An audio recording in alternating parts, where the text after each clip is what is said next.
Coaching staffs need to be filled across all of MLB, and your Minnesota Twins are going to be a big part of it. So let's talk about our ideal Twins coaching staff. This is Locked On Twins.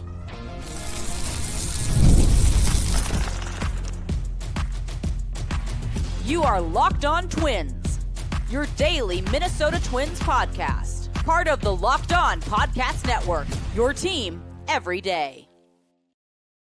Well, good morning and hello again. Welcome back to Locked On Twins. I'm your host, Brandon Warne, and I've been watching the Twins for over 30 years, covering them for about half that long in some form or fashion. And again, thank you for making Locked On Twins your first listen every day. We're free and available wherever you get your podcasts, as well as on YouTube. And of course, as part of the Locked On Podcast Network, we are your team every day. If you are an everydayer, we would love to hear from you in the comments. Give us a 5-star review, any sort of thing like that. Give us a thumbs up on YouTube. We love that as well. And I'll try hang out in the comments as best I can and chat with you all. So please come hang out with me again. Locked On Twins. We appreciate you very, very much for being your first listen every day. You can also find my written work on the Access Twins newsletter. On today's episode, I'm just going to lay it out for you. We're going to talk about the ideal Twins coaching staff. And that's in my mind's eye.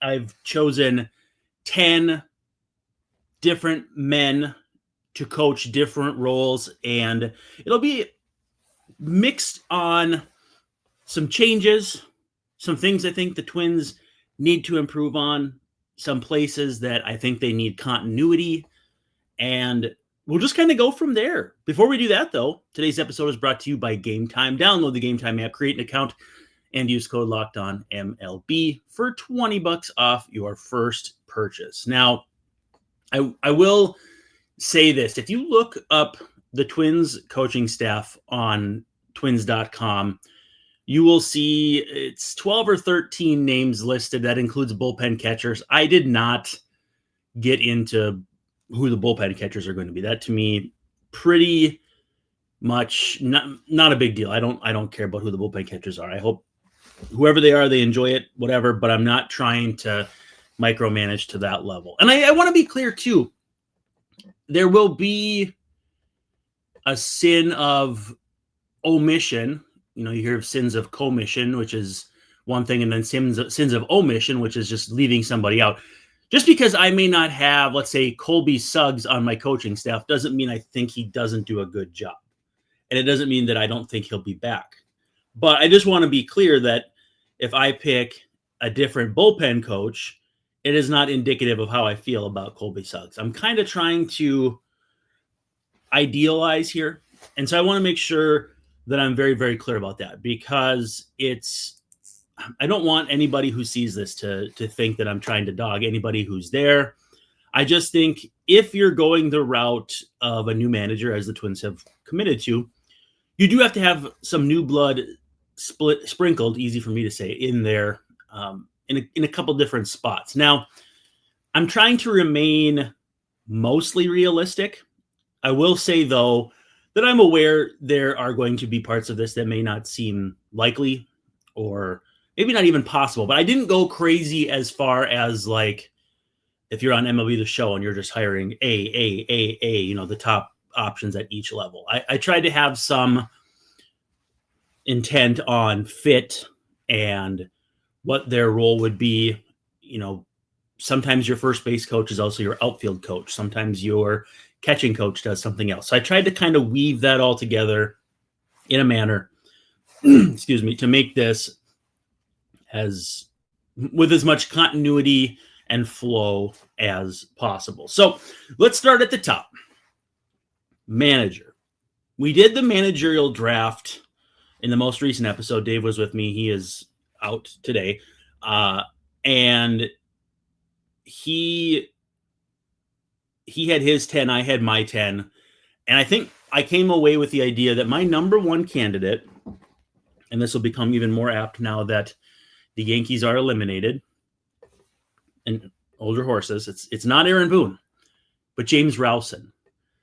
I keep going back to the 2019 team And even if you grant that offensive season was inflated, and it completely was, we all understand that. We've seen all of that. But offensively, they were still at their best under James Rowson. When I think of places where the Twins fell short in 2025, offense is numbers 1, 2, 3, and then probably 5 again with, coming up in big spots. I don't like to say situational hitting because while I agree that it exists, I don't like the idea of, you got to either get a hit or move the runner over. You can't go to the plate with that level of mentality because your swing is your swing. You can't say, I hope I don't miss. I'm going to try roll over, but I'm also going to try get a hit. To me, that's just complicated. But if you look at the Twins' bases loaded numbers, they were hideous. Absolutely hideous. Big spots all season long. Runners in scoring position, pop out to short, fly ball to left, ground ball, double play. It just mounted. And that was only when the games actually mattered up until the trade deadline. After the trade deadline, there were still some ugly spots, but at least they were playing hard. They were playing with their hair on fire. We saw Austin Martin, speaking of hair on fire, make a lot of aggressive mistakes. But I think you can excuse aggressive mistakes because we get into the mode of thinking, well, at least he's trying. At least he's shaking it up a little bit. I think offensively, this team needs an offensive-minded manager. James Rowson, mind you, I have not covered a team in person since 2019, but Rowson was one of the greatest, my favorite people to talk to. He's a great communicator. He understands hitting like no one else I've ever met. And I've met some pretty good hitting minds. And J-Row, to me, just an incredible personality, the kind of guy who can command a team, a clubhouse, can lead on the field, off the field. To me, I think he is the right fit. It helps that he has the connections to the organization. And I think, too, again, that offensive tinge. We've seen in the NFL where team struggles to score points, so they sign or hire an offensive-minded head coach. And then they score a bunch of points but can't stop anybody. And it's kind of a pendulum swing back and forth. Mind you, I have built in pieces to make the pitching side of it work.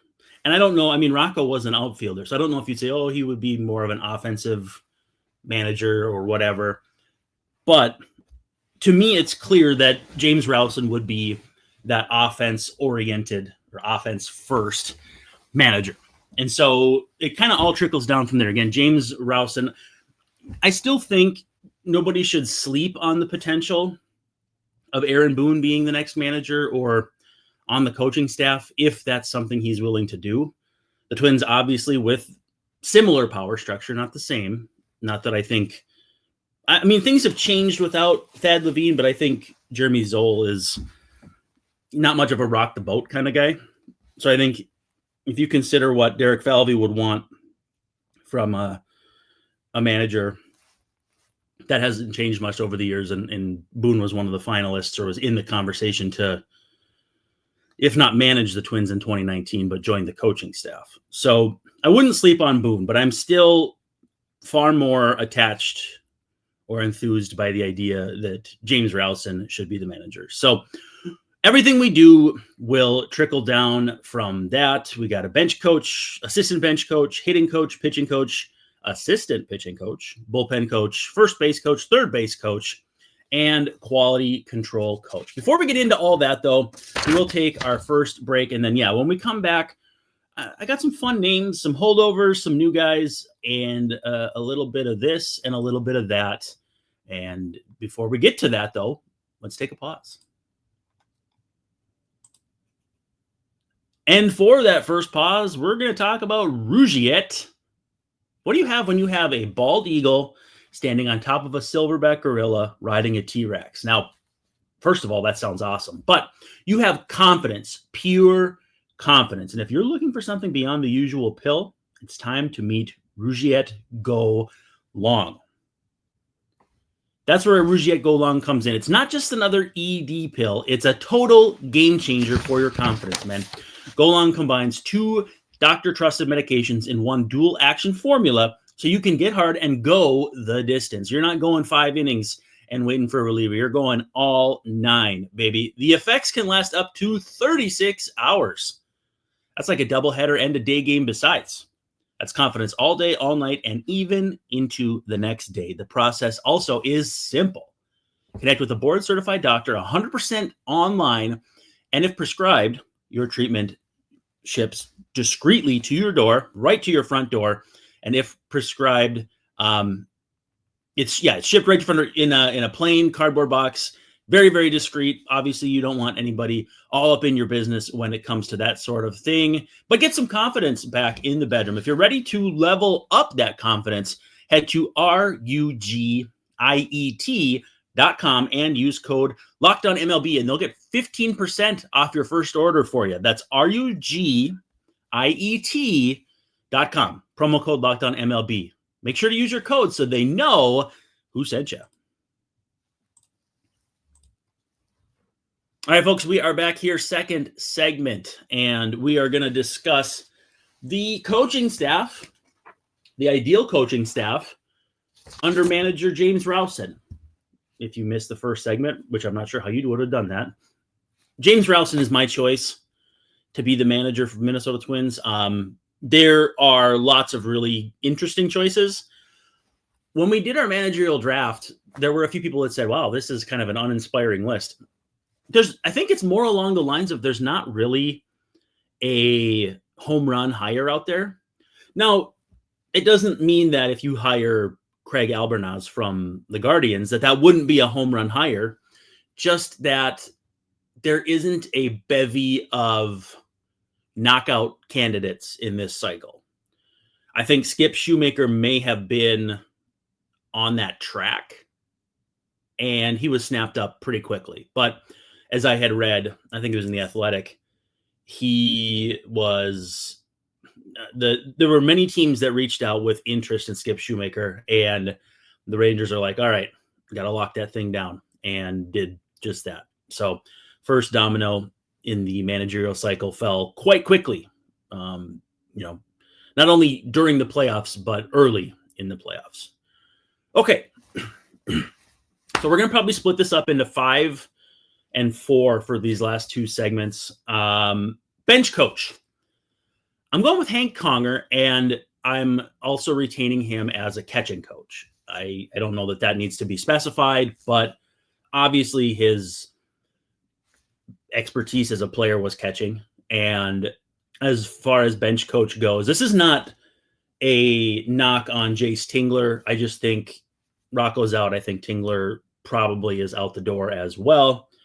We'll hear more about that here as time goes on, and these guys are kind of in flux.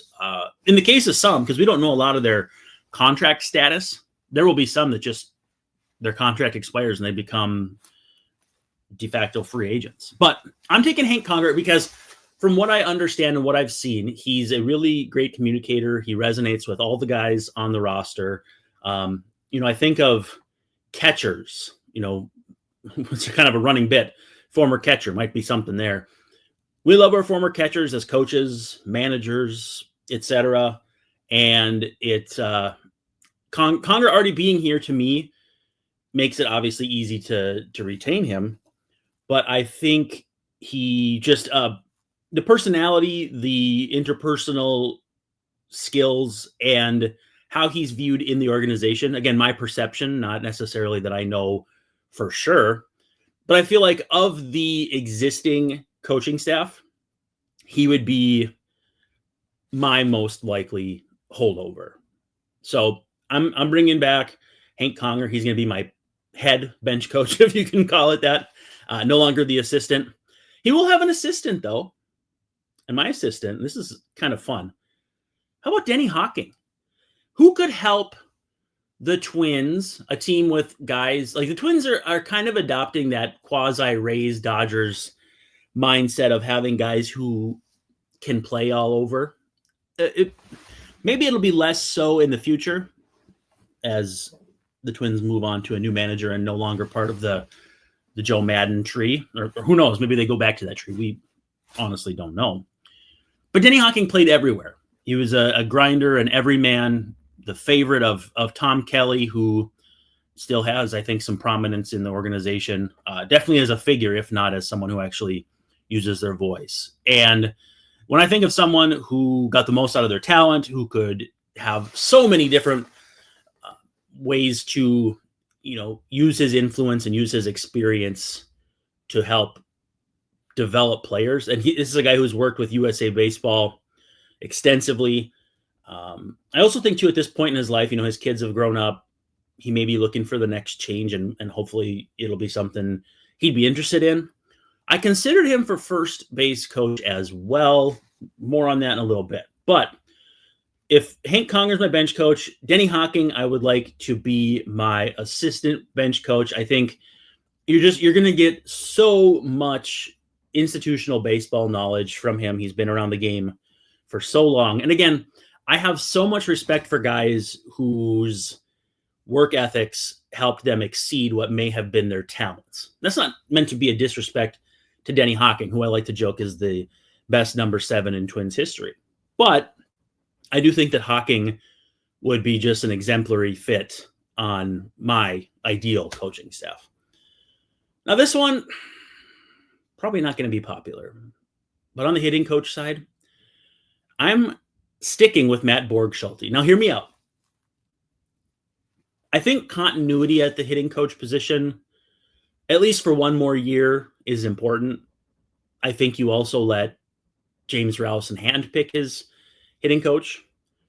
I couldn't say for sure that they overlapped in the organization because I haven't checked that, but certainly both have come up in that organization, the Twins organization. So I don't know what their relationship is like. Whatever James Rowson wants to do at hitting coach, I'm going to be in favor of. With that said, I think continuity is important on that front. And I think having a second year of the message, a second year of the process, a second year of all of that would be valuable. And if it doesn't work, you go in another direction. But I don't think switching hitting coaches 3 times in 3 years is all that productive either. And we saw what David Popkins did in Toronto. That team is rolling offensively. Now, how much of that is Popkins? How much of that is the fact that Vladimir Guerrero Jr. is one of the best right-handed hitters alive? George Springer has found a little extra spring in his step in his mid to late 30s. But he's had some really great hitters pop up. Nathan Lucas, Addison Barger. Even Ernie Clement has looked quite good at times. So I don't want to have turmoil or uprising at hitting coach. With that said, if J-Row has a guy, by all means, I mean, if he wants to bring along anybody that he's worked with in the past, I'm not going to stand in the way of that. But on the continuity side of things, to pitching staff, pitching coach, I'm sticking with Pete Maki. And I think being the voice that these young pitchers have heard, remaining consistent, when the Twins were at their worst last year, I still think hitting was the bigger issue. Now, if you want to change pitching coaches, I guess. But if I'm going to have instability at manager and I'm going to have possible, not instability, I shouldn't say instability, change, transition, movement, I would like to stay consistent on the secondary members of the coaching staff as much as possible. So Pete Maki's coming back for me. Now, I think what he's gotten out of guys like Joe Ryan, I think you've seen, signs of life and growth from Zebby Matthews.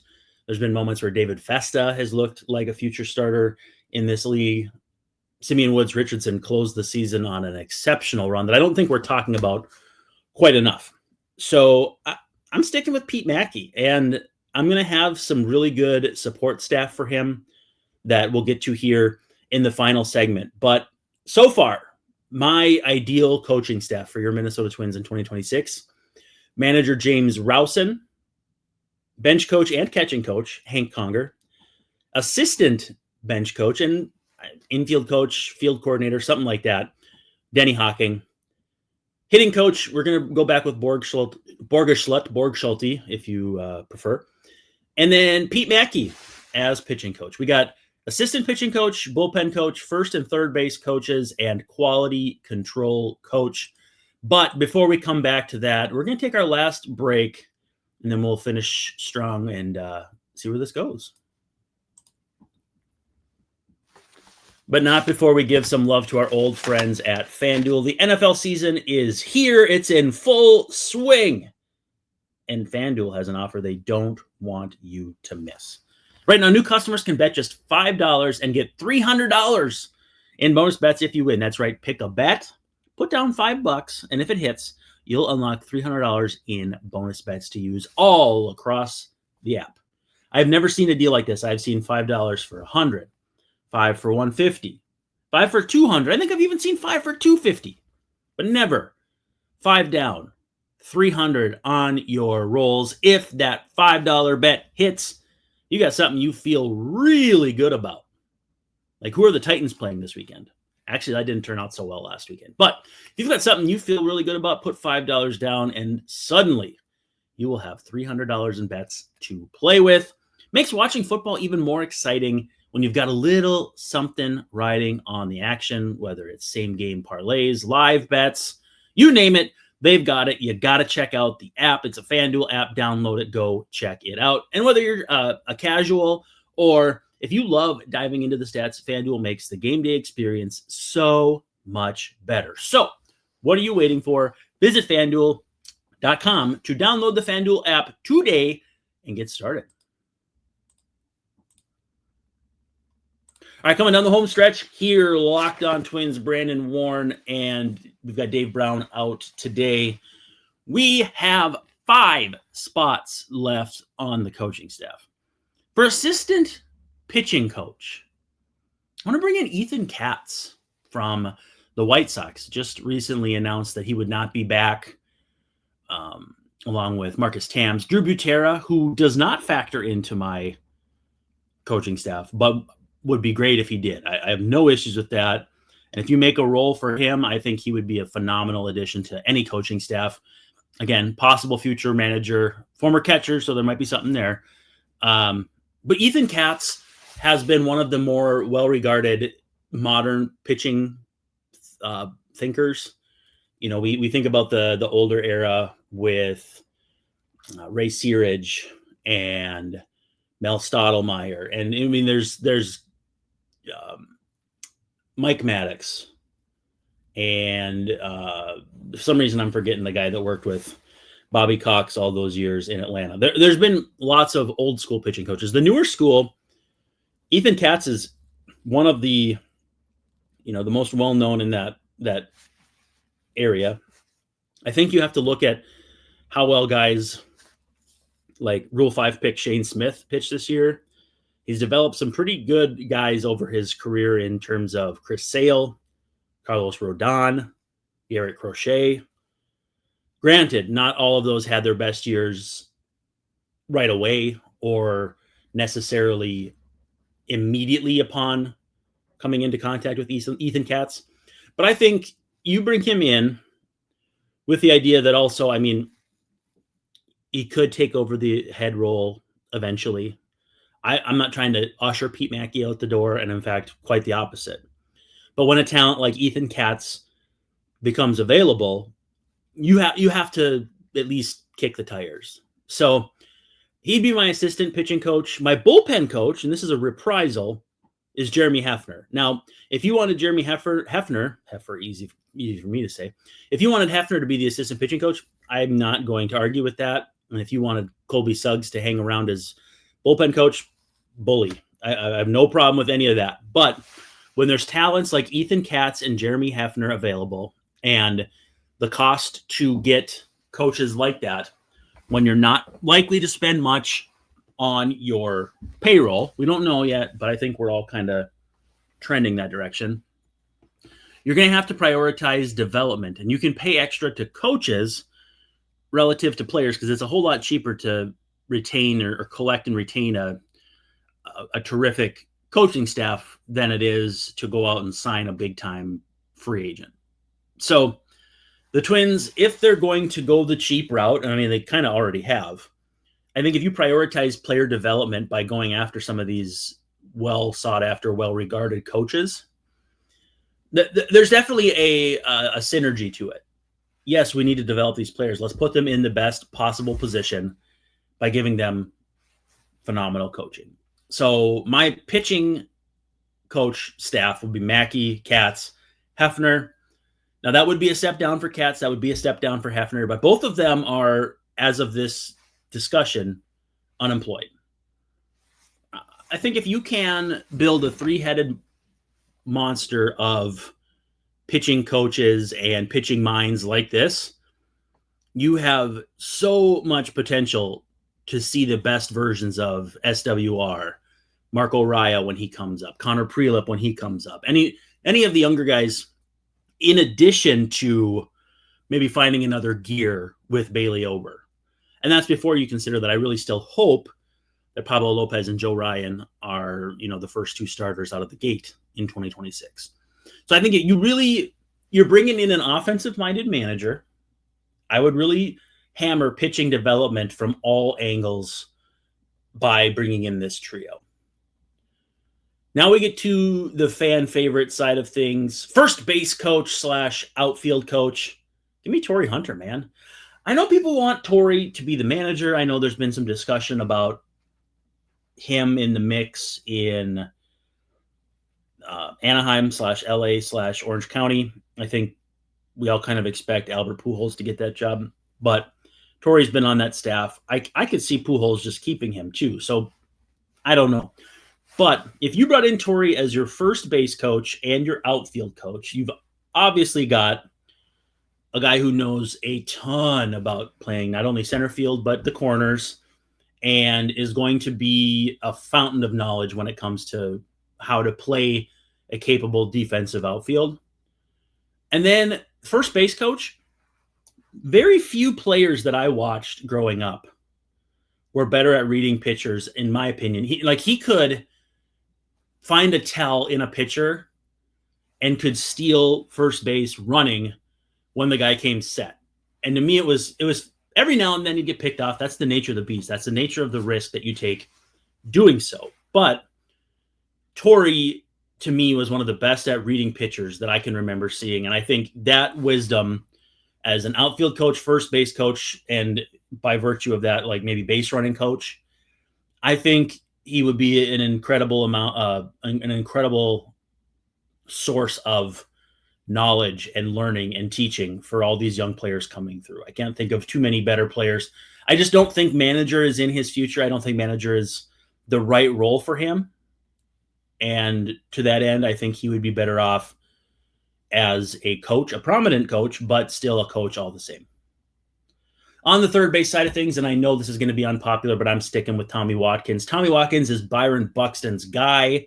I also think he and Torii go way back. And I think too, nobody is in love head over heels with their third base coach. Everyone thinks that their third base coach, if they think of them at all, is not very good. I think the best thing you can say about a third base coach is if you don't know who they are, they're probably doing a good job. With that said, Tommy is the mayor of Fort Myers and has been in the organization for many, many years. And so we're naturally going to know who he is. I just think I don't think there's a need for a change at third base. I think the things that you may not think Tommy is good at, he can improve at by virtue of just keeping the job and doing it longer. You don't have to be the best at sending runners at third if you're continually learning how to improve your reads and improve your technique, and your base runners are learning from Torii or maybe Paul Molitor as an instructor. So I think Tommy Watkins, third base coach, no changes there. And for quality control coach, I'm sticking with Nate Dahman, obviously coming through as the bullpen catcher. He's been in the organization for many years. And I think, I'm not saying why don't you fix what's not broken, but I don't think you need to make any sort of sweeping change at quality control coach. I think Nate does a tremendous job. So to recap, before we get out of here, James Rowson as your manager, bench coach Hank Conger, assistant bench coach Denny Hocking, hitting coach Matt Borgschulte, pitching coach Pete Maki, assistant pitching coach Ethan Katz, bullpen coach Jeremy Hefner, first base / outfield coach Torii Hunter, third base coach Tommy Watkins, and quality control coach Nate Dahman. Now, I would love to hear your version of your coaching staff in the comments. Hit me on the tweets at Brandon_Warne. Hit me on Blue Sky at warren.bsky.social. Thank you for making Locked On Twins your first listen every day. For your second listen, find the all-new Locked On MLB Game Night every game, every night until we crown a World Series champion. Get local analysis on a national scale. Find MLB Game Night on Locked On MLB on YouTube or wherever you listen to podcasts. I have greatly enjoyed hanging out with you today. I am Brandon Warne. This has been Locked On Twins. Thank you so much, and we'll see you tomorrow night.